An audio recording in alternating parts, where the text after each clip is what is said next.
Dayna McNeal up next.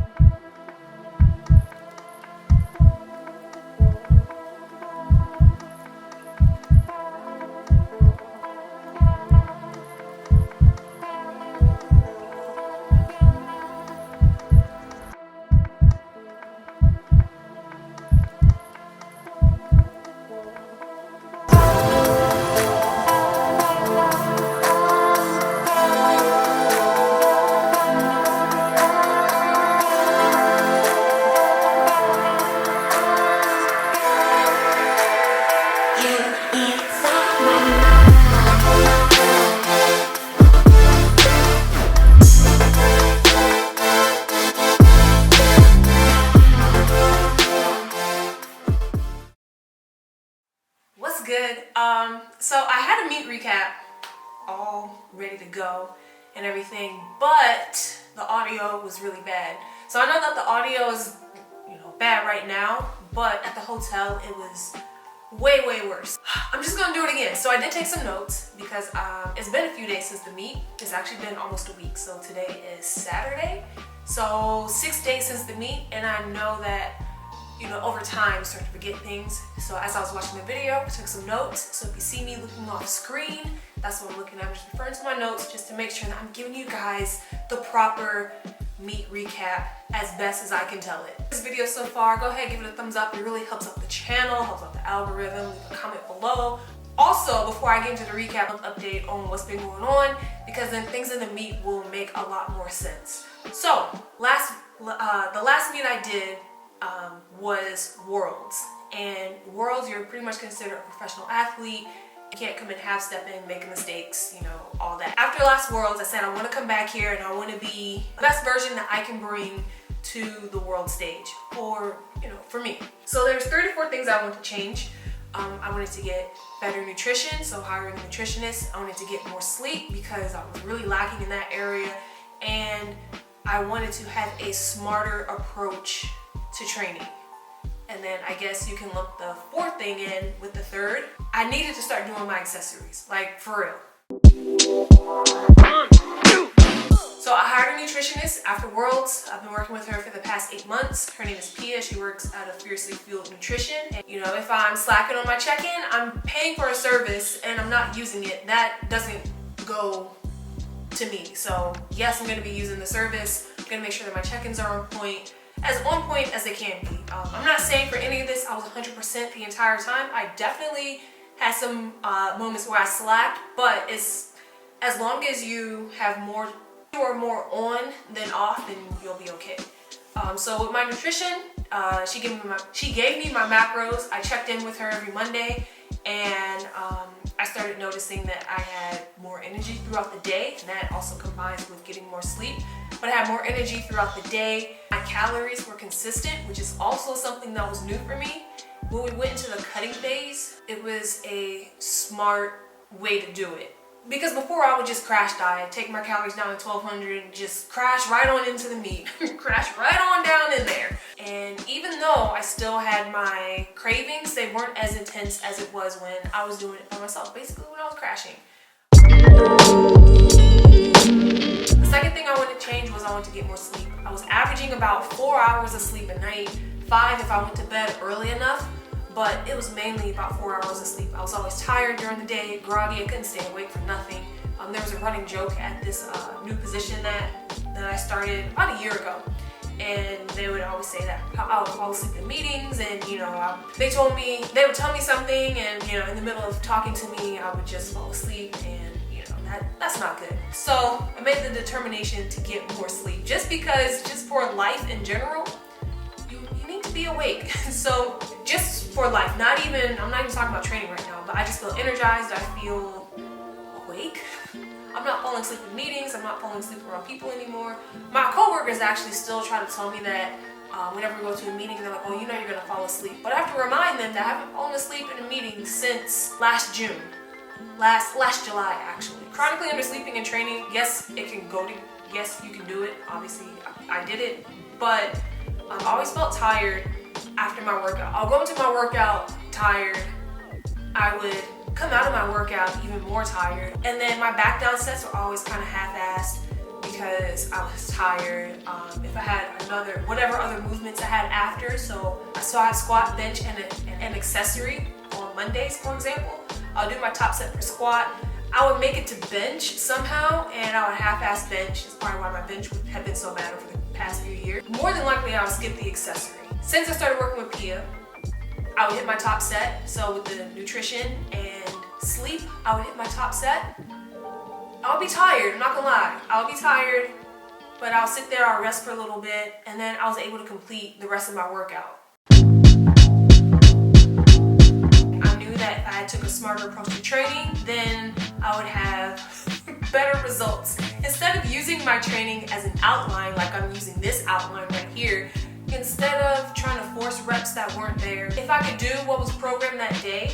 And the thing that I like about RPE training is that you take what's there on the day. I started giving what I could, and then I just noticed that my training started improving a lot. And then I'm gonna just couple in the fourth thing, but it can go in with this part too, is I started doing my accessories. And when I started doing my accessories, especially for bench, I noticed that my bench started getting better. Who would have thought, right? Who would have thought that if you did your bench accessories, or any accessories for that matter, then that lift that accessory was accompanying would help you get better. For me, pulling over 500 is something that I do on a regular basis. It's usually like a baseline of where I'm going to go next for my top set or for my next set. Over the past few months, I've been unable to pull 5. So I will pull 455, everything will feel okay. Maybe sometimes, maybe one day my leg might feel a little bit tight, but then I'll put 500 on the bar and it wouldn't move. And I hadn't pulled 500, let alone anything over 500 in a few months. Feeling really defeated, not knowing if I'm even going to compete in the meet or not because of how my leg feels. Well, it took 27 hours to get from Tokyo to go to Austin. And that was between the flights and layovers and delays and lost baggage, and it was a whole adventure trying to get to the States again. Been down the plane for a long period of time. It started to wear on my glute and hamstring. 48 hours prior to the meet, go to the gym, I do my warm-ups. For the last deadlift, I misloaded it, putting more than what I was supposed to open with. I think I was supposed to open with like 212.5, and I put 217.5 kilos on there instead. Felt nice. Sent the video to my coach, and he was like, yes, that moved really well. Let's talk about upping your opener. So this 48 hours prior to the meet, right? Hamstring still hurts. I go back to the hotel room. I'm determined to try to figure out how to get this to not hurt. So I get on the foam roller, I put all my body weight on there, and somehow I was able to get the knot out. 24 hours prior to the meet, the whole hamstring and glute is sore. It hurts to the touch, and I'm kind of freaking out. So I had to preface all of that to really share like my whole meet experience. Did warm-ups. Warm-ups went okay. So I get out there, I do squats, boom, hit squat 1, felt good. Told my brother full send. We had our own little hand signal, so he knew, because he already had my attempts, so he knew which COA we were gonna go with, which option, A, B, or C that we were gonna go with. And so I gave him a little signal, and he went ahead and put it in. He told me that I didn't know what the attempts were. Like, I knew what they were, but I didn't know what they were, because you can make changes or whatever based on what he saw. Squat 1 went well, squat 2 went well. He told me backstage, he was like, squat 2 was a PR, so we're gonna do a full send like you want for the third one. I'm like, all right, cool. So I get out there, and I thought I heard, well, I did hear the announcer say 426 pounds. And I'm like, oh, well, I've done that before. It's super easy. I get on the bar.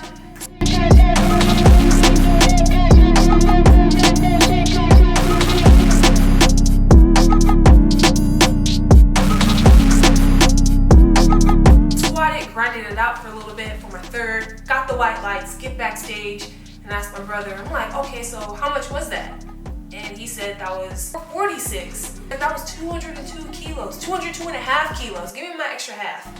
Super excited about that. You couldn't tell me nothing at that moment in time. 202.5. My goal was 200. I hit 202.5 kilos, 446 pounds. Are you kidding me? Now we're at bench.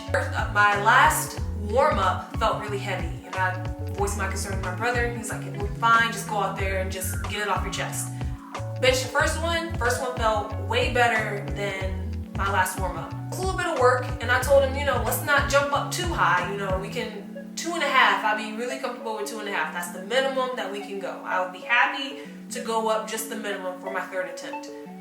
Get to the third attempt, I didn't even know that I benched 100 kg on my second. I just knew that I was opening up a little bit heavier than I have in the past.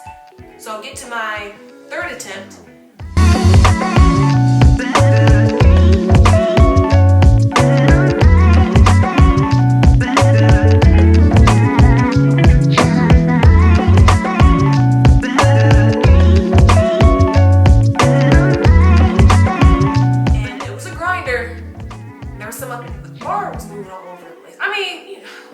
Racked it, got 2 reds, asked my brother how much that was, because in my head I'm counting it. I know it's not going to count officially, but in my head I'm going to count it. And he was like, that was 102.5. Now for real though, bench is my worst lift, and to hit 102.5 pounds, it's not a PR. I think it's 2.5 away from my PR, but I was in a higher weight class. I was like, 10, 11, 12 pounds heavier when I hit that. What? So you mean to tell me I hit 102.5 kilos? Well, I didn't hit it, but I attempted it. So I got credit for the 100 kilos. And I already knew that 202.5 squat, and I needed that 102.5 bench in order to stay on track to hit the Carpino. So at this point, my leg is feeling fine, but I'm still worried about deadlifts because I haven't pulled over 5 in weeks. Warm-ups felt like they had been, so I was go out there for my first attempt. That felt pretty good. Well, it felt about regular, right? Second attempt.